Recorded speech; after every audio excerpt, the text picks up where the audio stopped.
very suspicious of this. I just think it's all dumb. Out here asking questions about tough shit no one wants to answer questions to. You're about to watch a social experiment. Stay until the end if you'd like to hear what I would do differently. It's a social experiment. Would you like to give it a go? Sure. The questions I'm going to ask are going to seem very obvious, but I'm going somewhere with them, so please bear with me. Okay. You'll understand at the end of the experiment. Okay. What do you think about forced child labor? Children don't have a voice, the ability to make the decision. Would you agree that it's also wrong because we're taking advantage of someone who's more vulnerable than us as adults? Sure. Yes. Yes. You're very suspicious of this.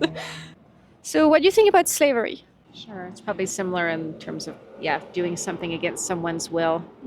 To be able to use power over someone in a way that exploits them is wrong. I don't think anybody should be enslaved, no matter who they are. There's no autonomy. Would you agree that slavery can be about forced labor, or it could be about owning someone else's property? Either, probably both. I would agree. Yes. Yeah. Either way. If a slave owner was to justify owning a slave because they think that the slave was put here for them, what do you think about that? There isn't any justification for slavery. Well, I don't know how someone would come to that conclusion. That's a hard, how would you determine that was what was meant to happen? I don't know how you could, argue that. We all want to be able to own our own lives, right? And make our own choices and have our own destinies and have, if we believe in God, then follow what God wants for us, not what someone else wants for us. And what if they were to justify owning someone else as property by saying God put them here for them? Well, I don't believe that. Well, I wouldn't argue that. Yeah, I wouldn't argue that God, has that destiny for people. So, all right. In times of chattel slavery, there were welfarists and abolitionists. The welfarists thought that it was okay to continue enslaving people if the slaves were treated pleasantly and they didn't suffer too much. What do you think about that? I still don't believe in slavery. Yeah. No, again, it's not a choice for them to be in that situation. So even if you treat them well, it's still forcing someone into something that they're not agreeing to. I think, honestly, it's kind of dumb that people just think they're more important than other people. I just think it's all dumb. Would it be okay if I showed you a 3-minute video? It's part of the social experiment. Sure. I have to let you know before that it's hard to watch. Okay? Still okay with it? Or? I don't. It's okay if you're not. I don't think I don't. That's okay. I'm supposed to meet someone and. Okay. So I want to ask you now, what do you think veganism is? I know what no consumption of any animal products at all. Yeah. Yeah, and no animal products. I don't view animal life on the same level as human life. Hold on. Let's first talk about the definition and then we can go into that, because otherwise we're not going to know what we're talking about too much, I think. But anyhow, so basically the reason why I put you through all these questions is because the answers to all of them really explain well why vegans are vegan. A lot of people think that veganism is just a diet, which makes sense because it's been advocated that way. But really, it's distance against animal use in general, slavery, exploitation, all of that. What would prevent you from going vegan and rejecting the notion that other animals are here for you? I feel like you're going in a certain direction, and I feel like you want me to answer in a certain way. You can answer any way you want. I don't know. So would there be anything preventing you? Preventing me from going vegan? I feel like I was raised on a diet that was very focused on meat. And I honestly don't know where I'd go if I didn't have meat as the primary part of a meal. I don't know what I'd do. Yeah. And okay, so let me ask you this. If you were one of the animals that are exploited and also sent to the slaughterhouse, etc., how urgently would you want humans to stop doing that to you?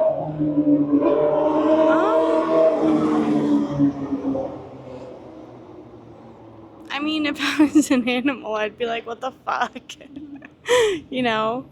I agree with what you're saying. I probably wouldn't if animals are killed humanely, Like, again, that level of suffering, is really disturbing. Yeah, I feel like we need to treat animals well for sure.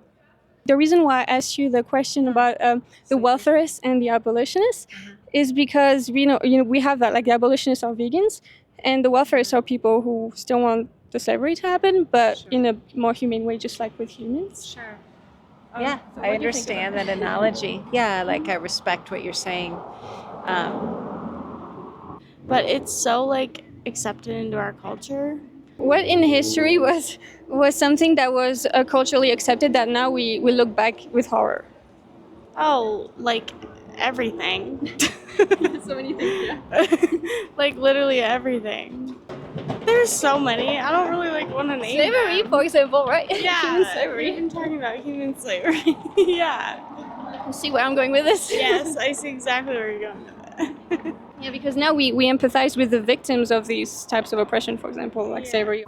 Yeah, I mean, this is complicated too because, animals kill other animals, like for food. Yeah, I was vegetarian since I was 14, like not vegan, and I'm not completely vegetarian now, but I totally respect what you're doing and like the awareness that you're trying to have with people. Again, I feel like for me, like again, harming animals or being able to take their life humanely. No, like again, again, it's not a choice for them to be in that situation. So even if you treat them well, it's still forcing someone into something that they're not agreeing to. Like again, I have mixed feelings just because, like I said, just in the order of things, like animals kill other animals for food and things too, but it's nothing like what you're showing where it's like intentional suffering, like and prolonged, like, and that is a whole different level of just disgusting human behavior, just sad. What do you think, T? Oh, hold on. I just want to talk about that first, and then I'll ask you what you think as well.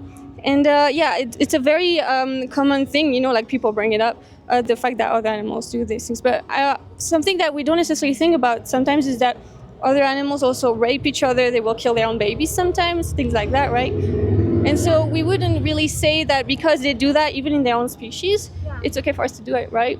Yeah. So that's pretty much my perspective on it.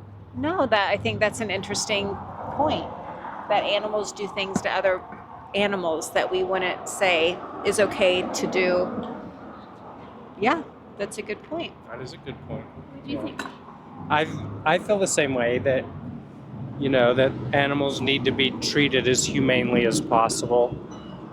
And one thing I do think about though, so like really if we lived in a world where no one consumed animal, like no one ate meat or did all of that, I do wonder a little bit about how the earth would sustain that. Like if we didn't intentionally take an animal's life for food, like everyone, right? Like just how the earth would sustain that level of...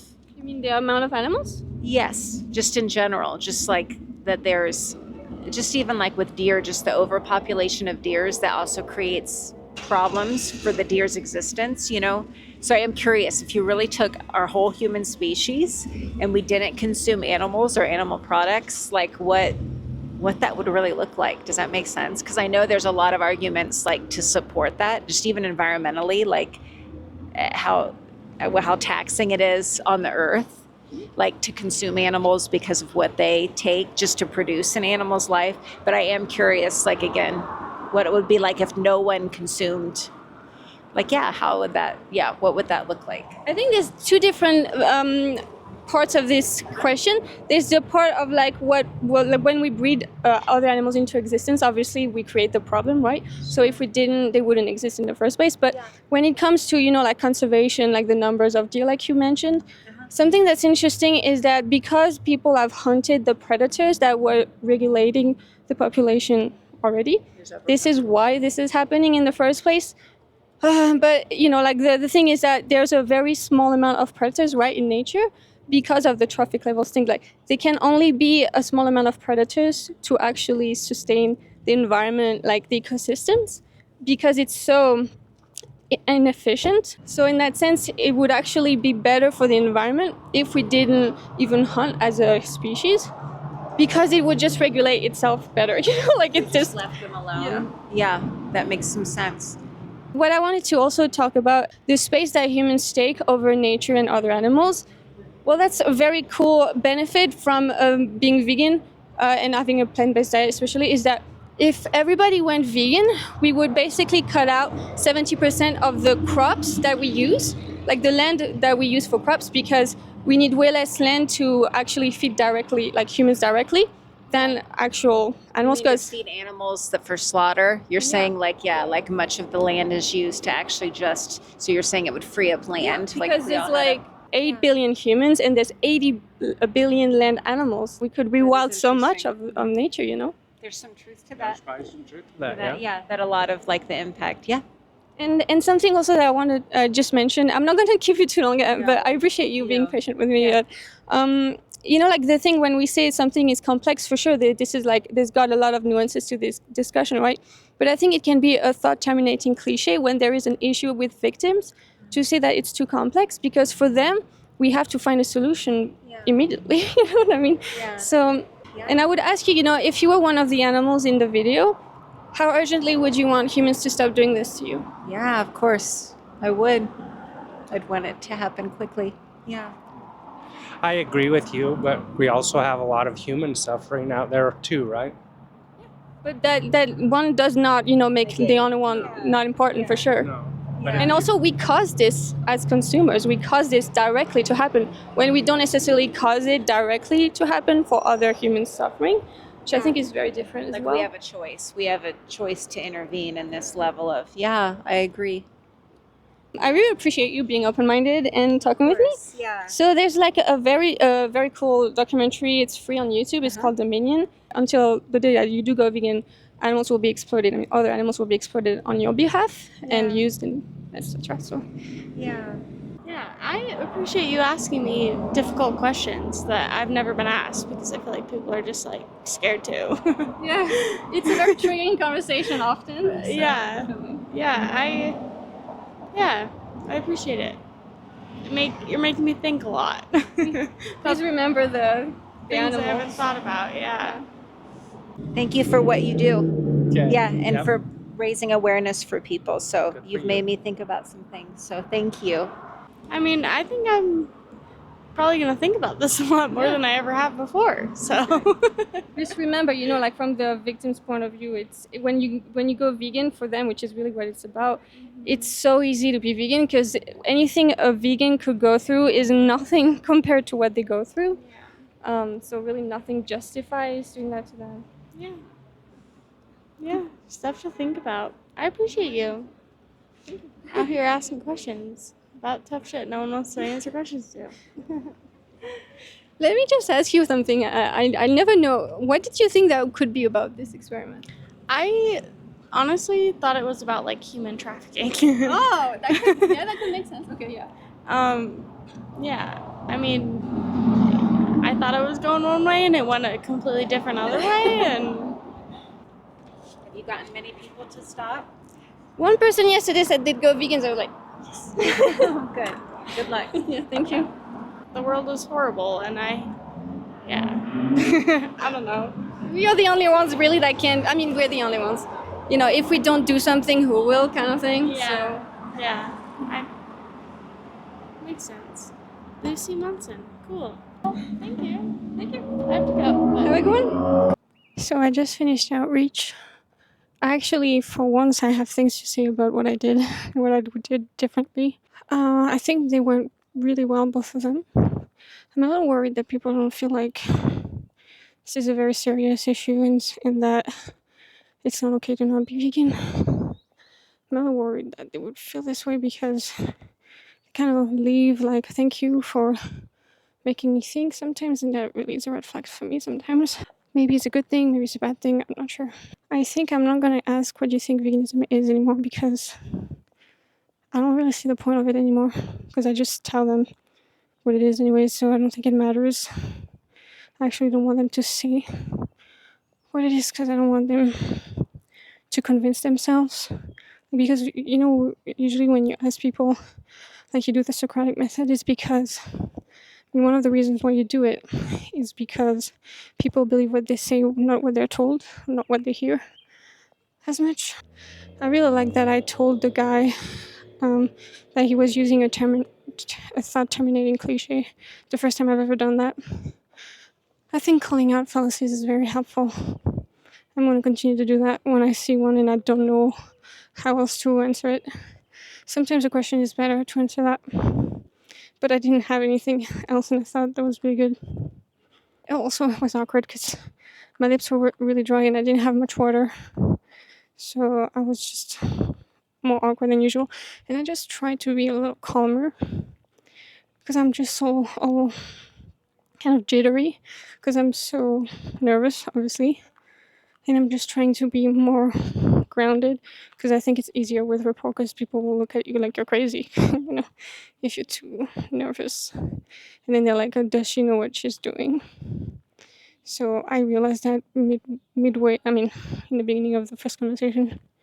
And I tried, but I need to practice. Anyways, practice makes better. Not perfect, but better. So I realized there's something more I need to say. I think I need to rearrange my questions. Not rearrange, but figure out which ones are necessary, which ones...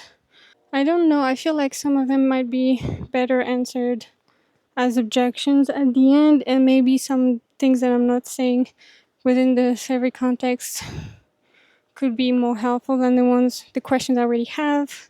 Because the questions are really, trying to debunk things before we even know it's about veganism kind of thing. So I'm going to try to figure that out. Let me know in the comments if you have ideas on which questions I could add or remove. Please like, comment, subscribe, share. Consider becoming a Patreon member. It would really help me out because this is my full-time occupation. See you next time. Bye. Thank you, Nick, Hannah, Bruno, Bako, MS, and Zoe for your support.